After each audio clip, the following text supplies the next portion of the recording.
अरे गर्मा गर्म पकोड़े ले आओ माँ के लिए। नीरू रसोई में गई और 2 मिनट में ही पकोड़े ले आई। जी ये लीजिए।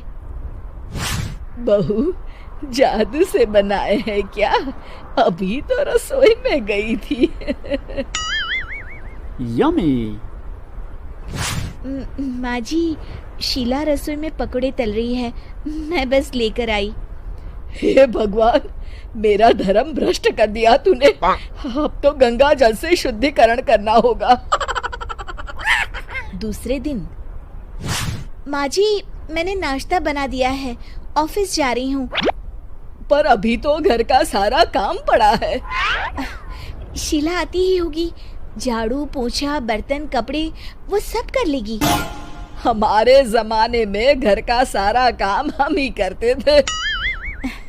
जी माँ जी, आप बहुत होशियार हैं, मैं घर ऑफिस दोनों नहीं संभाल पाती। तो जरूरत क्या है घर से बाहर जाकर चाकरी करने की? वैसे भी घर का काम खुद करने से घर में बरकत आती है, समझी? पर माँ जी। पर वर कुछ नहीं, इस महीने की पगार मिले फिर ऑफिस बंद है। हाँ। रात को नीरू तेजस से कहती है, सुनिए जी, माँ जी बोल रही थी कि मैं नौकरी छोड़ दूं। वैसे ठीक ही तो है, अभी तुम्हें आराम की जरूरत है। फिर भी आराम कहाँ, शीला को छुड़ाने के लिए बोल रही थी। तो अब 24 घंटे में इतना काम तो कर ही सकती हो। पर जॉब पसंद है मुझे, घर पर मन नहीं लगेगा। अगले दिन जब दोनों ऑफिस के लिए निकल रहे थे, मेरी तो कोई कीमत ही नहीं है इस घर में।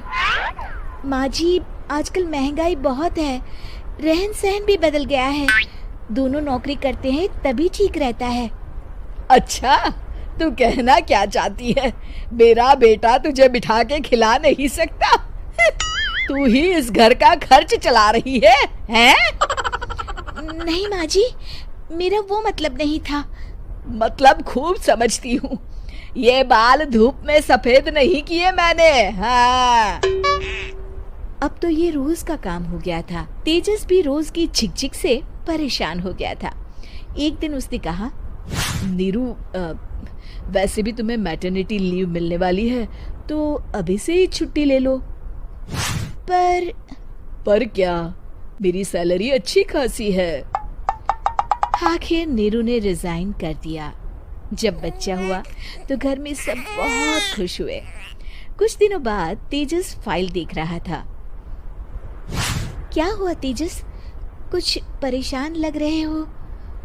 हाँ, वो हमारी जितनी सेविंग्स थी वो तो हॉस्पिटल में और छठी के फंक्शन में खत्म हो गई है नीरू।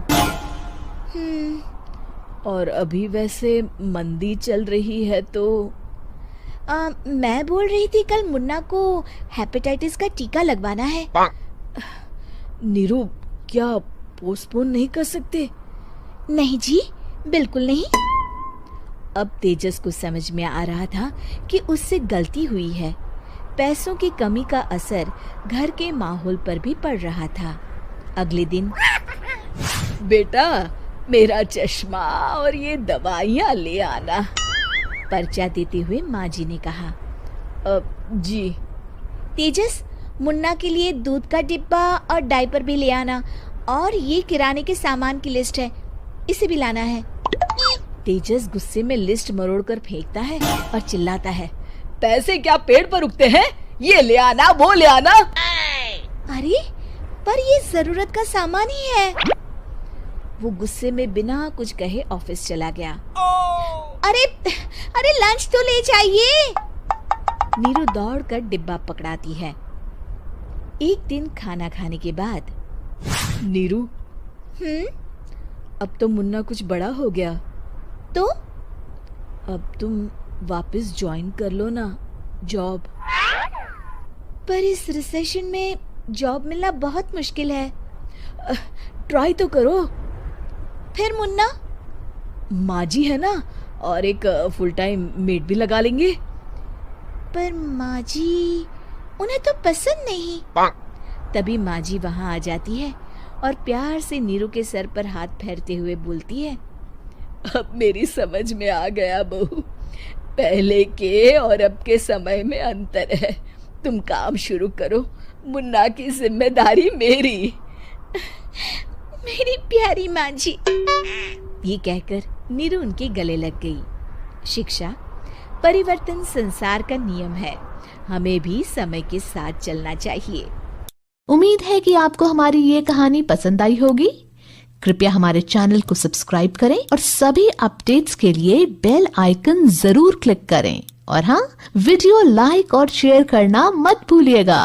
Bye bye.